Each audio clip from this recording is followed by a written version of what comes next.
साथ में इस पवित्र कथा का लाभ आप और हमको दिया, श्रवण कराया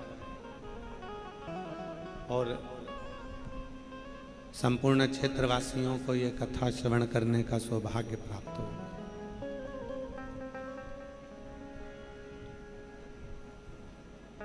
पंजाब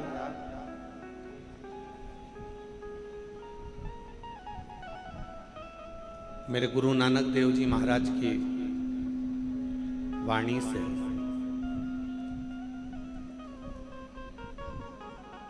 केवल पंजाब ही नहीं, पूरा विश्व आज भी संत शिरोमणि श्री गुरु नानक देव जी की वाणी पर चलते हैं।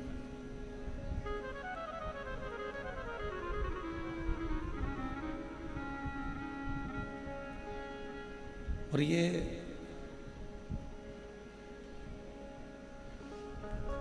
केवल एक संत की वाणी, संत का भाव क्या होता है, संत की वाणी का बल क्या होता है,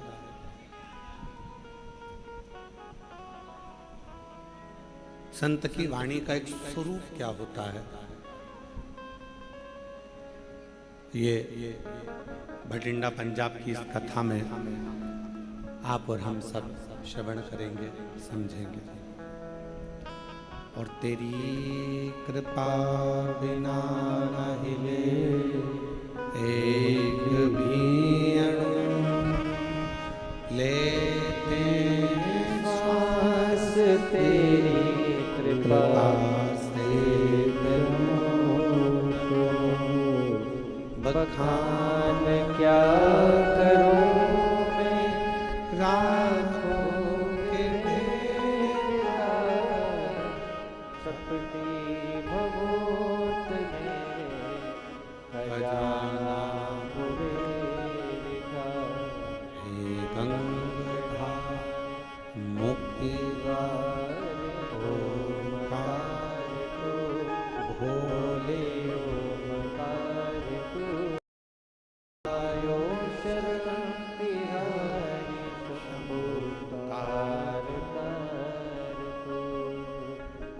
शिव की जब तक कृपा नहीं होती, शिव जब तक करुणा नहीं करते, तब तक संसार का कोई मनुष्य ऐसा नहीं है जो भगवान शंकर की कथा को श्रवण करने का होता है।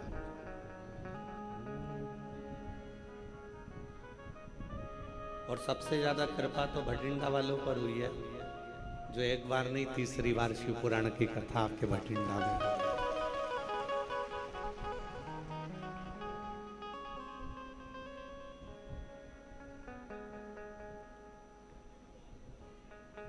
ये शिव की उदारता है।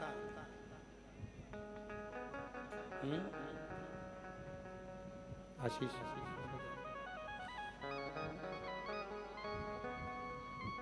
ये भगवान शंकर की उदारता है, शिव की कृपा है। कल जब हम भटिंडा आए तो श्री अमरजीत सिंह जी और उनकी धर्म पत्नी दोनों कह रहे थे कि गुरुजी, भटिंडा वाले बार बार पूछते रहते हैं कि कब कथा होगी, कब कथा होगी। और ये शिव की उदारता है, भगवान शंकर की उदारता है, जो एक बार नहीं 3 बार भटिंडा पंजाब की इस पवित्र भूमि पर शिव महापुराण की कथा श्रवण करने का सौभाग्य।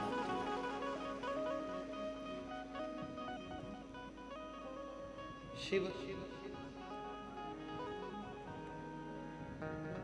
कोई दूर नहीं है। जिन भगवान शंकर की कथा को आप और हम श्रवण करने के लिए बैठे हैं, यही हमारा आत्मलिंग ही शिव है।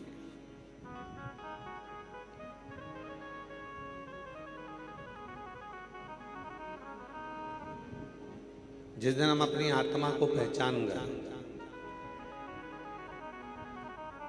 अपनी चित्त वृत्ति को, अपने मन को जिस दिन हम पहचान गए, समझ लेना कि शिवलिंग को जान।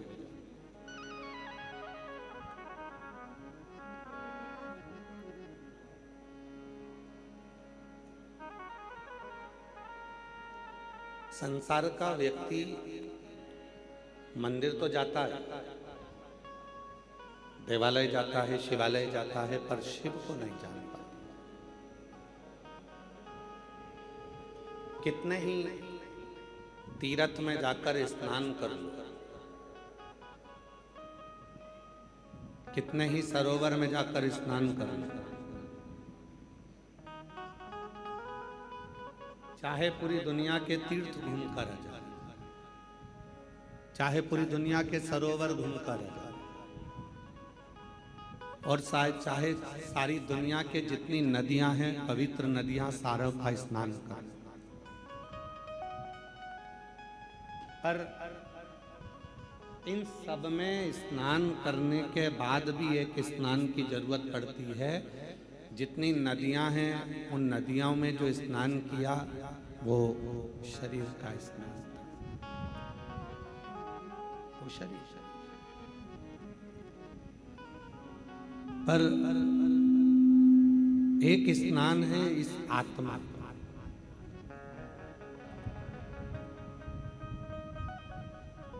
एक स्नान है इस मन का। नाव सारी नदियों में स्नान करा, तीर्थों में घूमे, सारी जगत में गए, और मालूम पड़ा तीर्थ में तो नहा लिए, तीर्थ में तो घूम लिए, पर इस मन का स्नान नहीं हो पाया, आत्मा का स्नान नहीं हो पाया। तो फिर तीर्थ पहुंचकर वापिस आ भी गए तो क्या? आत्मलिंग का स्नान, मन का स्नान, और इस मन का स्नान बहुत जरूरी है। इस मन का स्नान,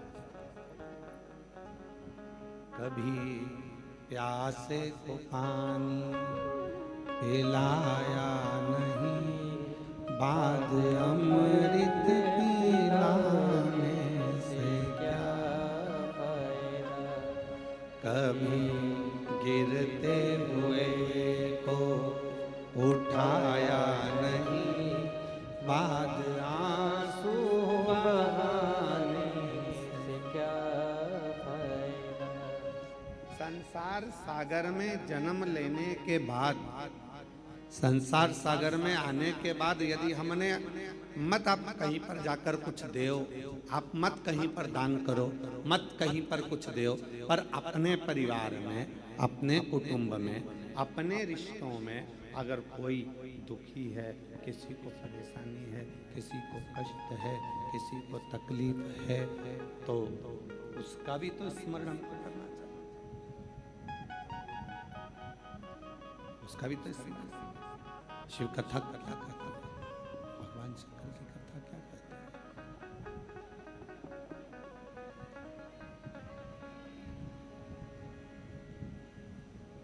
भगवान शंकर की कथा क्या कहती है? शिव कथा क्या कहती है?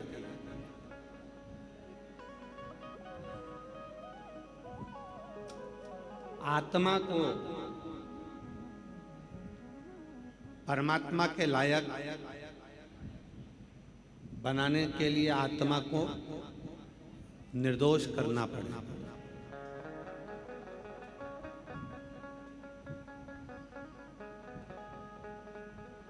आत्मा को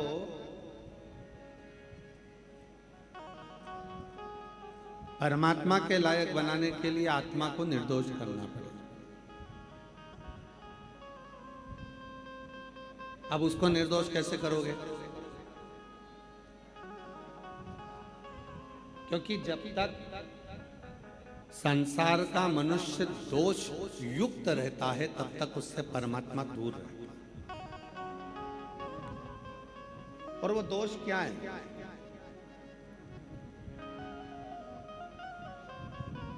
निर्दोष बनाने के लिए करना क्या पड़ेगा? तो कहा गुरु की वाणी को श्रवण करो।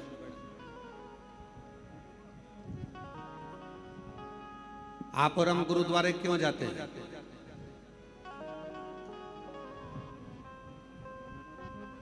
आवाज नहीं आ रही है, आवाज नहीं आ रही है। पंडालों में आवाज खोलो, दोनों साइड में। आप और हम गुरुद्वारे क्यों जाते हैं? गुरु की वाणी को श्रवण करने। और केवल गुरु की वाणी को श्रवण नहीं करना, गुरु की वाणी को अपने हृदय में उतारना भी। जो बोले सो निहाल। केवल गुरु की वाणी को हमें सुनना नहीं है, हमें अपनी जिंदगी में उतारना, हमें अपने जीवन में उतारना।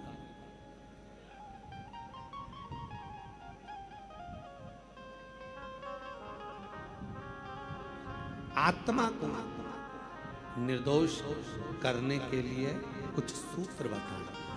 पहला, तीर्थ का स्नान करो, पर आत्मा का भी स्नान जरूरी। दूसरा, गुरु की वाणी। तीसरा, प्रत्येक जीव की सेवा। चौथा, व्रत।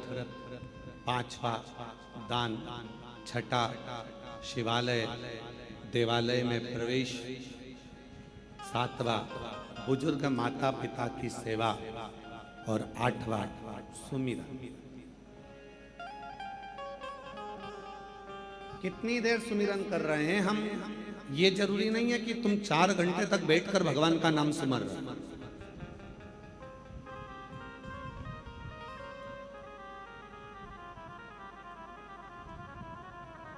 कितनी देर सुमिरन कर रहे हैं हम, ये जरूरी नहीं है कि तुमने 2 घंटा, 4 घंटा, 6 घंटा, 8 घंटा भगवान के मंत्र का सुमिरन करा।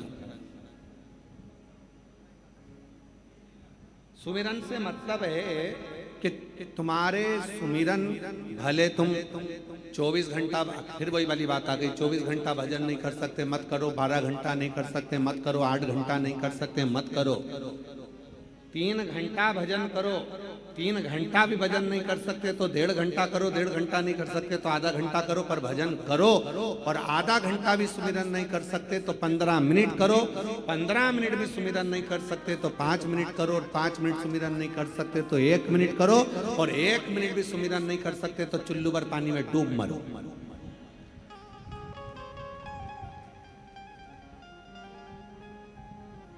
चौबीस घंटा परमात्मा ने दिया तो शिवपुराण ये थोड़ी ना करे कि तुम 24 घंटा मंदिर में बैठे रहो। शिवपुराण ये भी नहीं करे कि 24 घंटा तुम जल लेकर मंदिर के अंदर बैठे रहो। यहाँ तो शिवपुराण ने कहा 1 लोटा जल, अरे जम के तो बोलो, 1 लोटा जल, बोल बम का नारा है, श्री शिवाय। यहाँ शिवपुराण ने ये नहीं कहा आपसे कि आप मंदिर में 1000 लोटा जल चढ़ाओ, मंदिर में बैठे रहो, 2 दिन तक बैठे रहो, 24 घंटा बैठे रहो, आधा घंटा बैठे रहो। ये शिवपुराण नहीं कहती। शिवपुराण ये बोली नहीं। शिवपुराण तो कहती है कि तुम्हारे पास में जितना समय मिले और जब समय मिले और जैसा समय,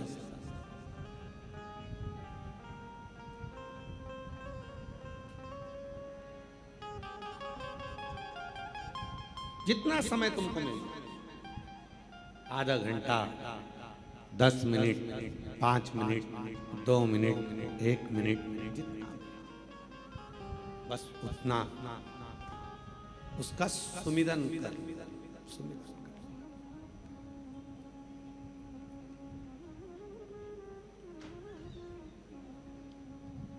और देख लिया संसार हमने, देख लिया सब मतलब के यार हमने, देख लिया झूठे नाते, झूठे रिश्ते, झूठे नाते अरे झूठा है संसार हमने देख लिया, सब मतलब के यार हमने देख लिया संसार हमने देख लिया। शिव पुराण ये नहीं कहती कि तुम 4 दिन तक मंदिर के अंदर बैठे रहो, 4 घंटे तक मंदिर के अंदर बैठे रहो, 15 दिन तक मंदिर के अंदर बैठे रहो, 8 घंटा मंदिर के अंदर बैठे रहो। शिव पुराण तो कहती है कि अगर आधी में पुनियाद एक क्षण भी आप शिव के पास बैठे हो, बस उतना बहुत।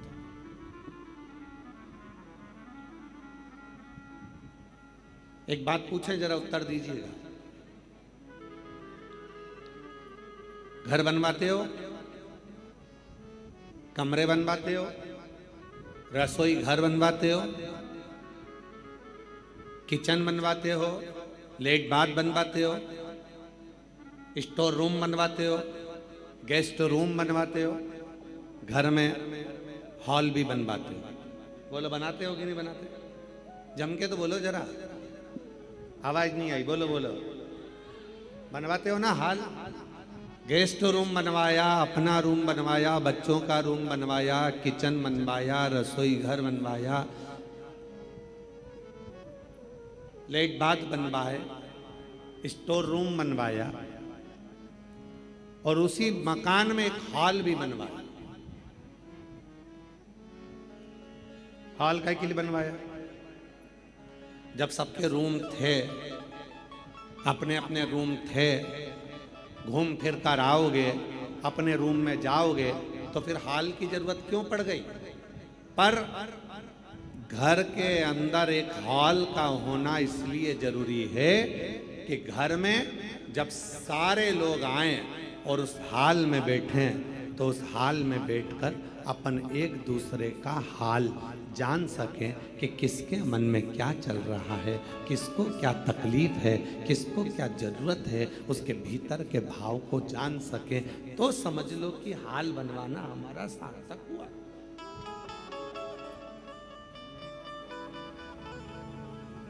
अब यहां भाई भाई का हाल नहीं जान रहा, जेठानी देवरानी का हाल नहीं जान रही, देवरानी जेठानी का हाल नहीं जान रही, भाई बहन का हाल नहीं जान रहा, बहन भाई के हाल नहीं जान रही। क्या तकलीफ है, क्या कष्ट है, क्या प्रॉब्लम है, हम पूछ ही नहीं।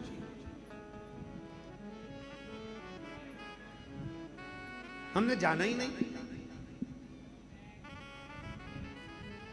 भटिंडा में ये कथा नहीं होती, पर यहां के मेयर श्री पदमजीत सिंह जी मेहता जब भी कहीं जाते तो वहाँ की जितनी माताएं, जितनी उन जीजियाँ, जितनी मेरी बहनें उनको मिलती, तो वह एक ही बात पदमजीत सिंह मेहता जी से कहती, मेयर साहब से कहती कि 2 बार कथा करवा ली, 1 बार और सुनवा दो शिव पुराण। तो पदमजीत सिंह मेहता जी ने फिर उनके पिताजी से कहा, अमरजीत सिंह मेहता जी से, और फिर अमरजीत सिंह जी ने और फोन लगाया कि एक कथा हमारे भटिंडा में होना है, हमारा भटिंडा पूरा चाहता है कि शिव महापुराण की कथा हो और भगवान शंकर की विरल भक्ति आधार।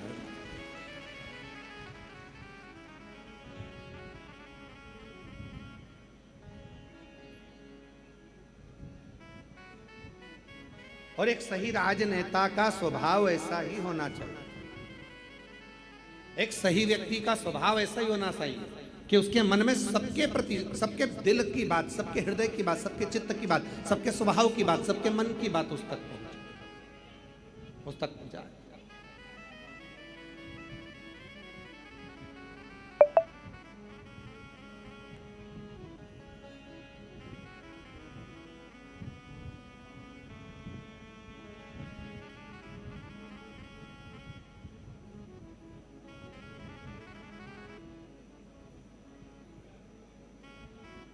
भटिंडा को गुरु गोविंद सिंह जी की भी भूमि भी कहते हैं।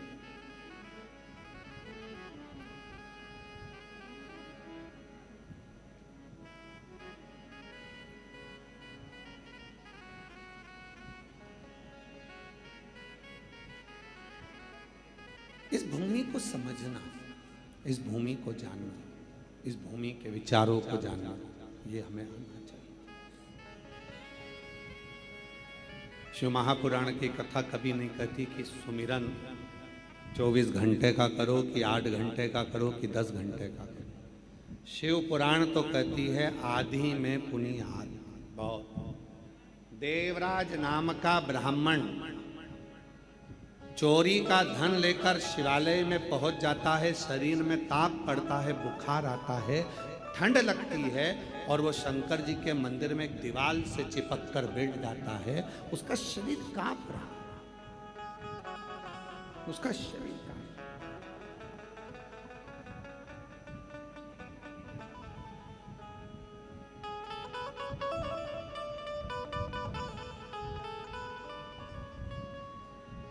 कितनी देर का भजन किया उसने, कितनी देर का स्मरण किया उसने। 24 घंटे का भजन देवराज नाम के ब्राह्मण ने नहीं किया। 8 घंटे का भजन देवराज नाम के ब्राह्मण ने नहीं किया। केवल एक क्षण देवराज नाम के ब्राह्मण बैठकर शिव कथा को अपने कानों से श्रवण कर लिया और उतनी देर में भगवान देव अधिदेव महादेव की करुणा हो गई और देवराज भगवान शिव के धाम चला गया। दो क्षण। और भाग्यशाली आप सब जितने भटिंडा के इस पवित्र प्रांगण में बैठकर शिव महापुराण की कथा को श्रवण कर रहे हो, आप सब किस्मत भाग्यशाली। मेरे भोले बाबा ने अगर तुमको यहाँ बुलाया है, मेरे शिवजी ने अगर आपको यहाँ पर आमंत्रित करा है, मेरे शंकर भगवान की कथा श्रवण करने के लिए, मेरे बाबा की कथा श्रवण करने के लिए अगर आप यहाँ पहुंचे हो तो 3 महीना इंतजार करना। मेरा भोला बाबा आपकी झोली में क्या क्या देता है वो वही जान सकता। क्या प्रदान करेगा कि उसके ऊपर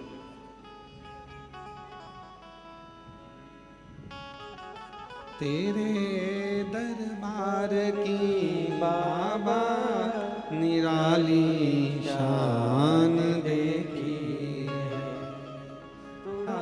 पर झोली भरी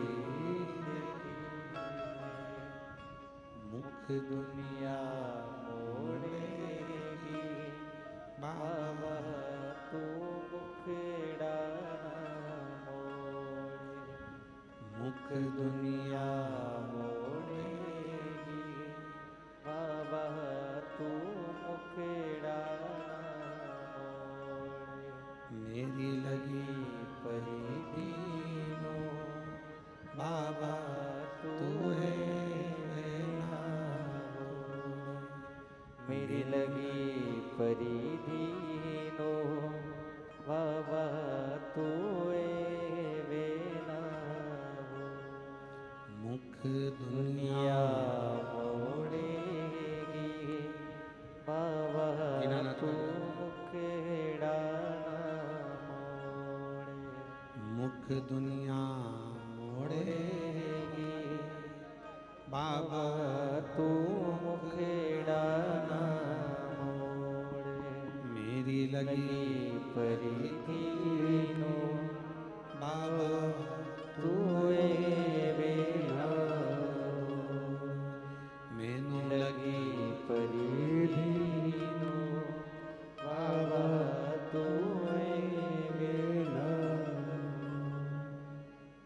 शिव को बहुत घंटों की पूजन। कोई कहे कि मैंने 8 घंटा पूजन करता हूँ शिव मिल जाए। देवराज का चरित्र सुना दीजिए, मात्र एक क्षण की पूजन शिव को प्राप्त करा देती। एक क्षण प्राप्त कर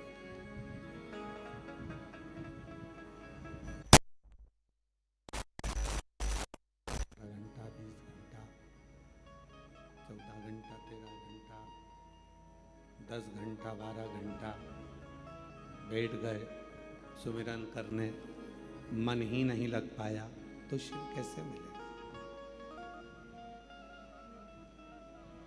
फिर भगवान भोलेनाथ मिले तो मिले कैसे?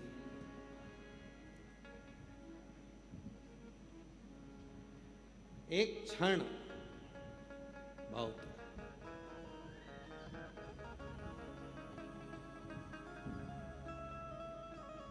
जन्म होता है, बच्चे का प्रसव होता है, मृत्यु होती है, जन्म में जितना समय लगता है शादी में सबसे कम समय लगता है। हिचकी आई और एक में तो प्राण छोड़। सबसे कम समय लगने वाला अगर कुछ है तो मौत है, मृत्यु। समय एक घंटा लगेगा, चुटकी का समय लगेगा, चले एक क्षण में प्राण छूट जाए। एक क्षण।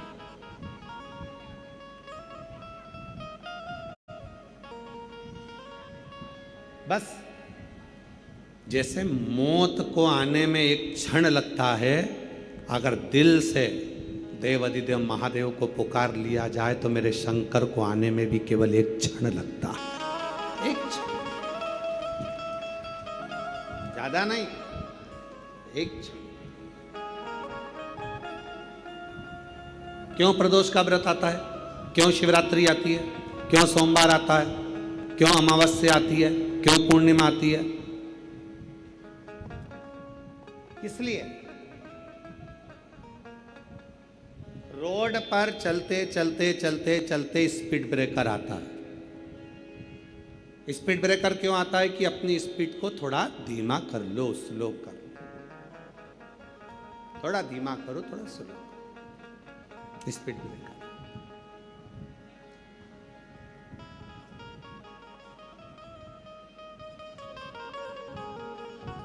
बीच बीच में पुलिस वाले भी खड़े रहते हैं। सीट बेल्ट लगाओ, हेलमेट लगाओ, सीट बेल्ट बांधो, हेलमेट लगाओ। बीच बीच में पुलिस भी खड़ी रहती है।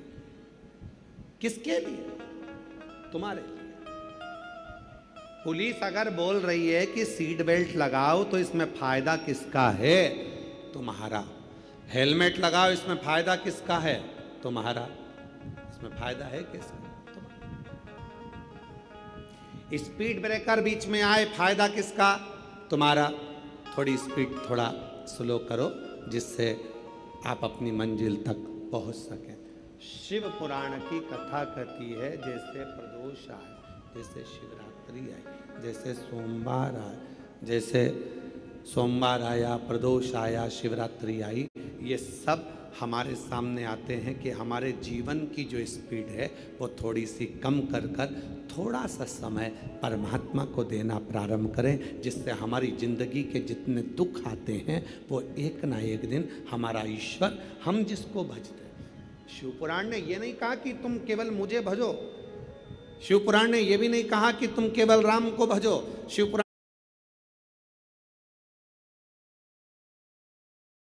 को भजो। शिवपुराण तो यह कहती है कि तुम्हारे हृदय में जो रब है, तुम्हारे हृदय में जो ईश्वर विराजमान है, तुम जिसका भजन करते हो, तुम जिसका स्मरण करते हो, उसके प्रति अपनी चित्त वृत्ति को इतनी प्रबल कर लो कि एक दिन अंत समय में वही ईश्वर तुम्हारे सामने आकर खड़ा हो जाए और तुम्हारे दुख को मिटाकर चला जाए।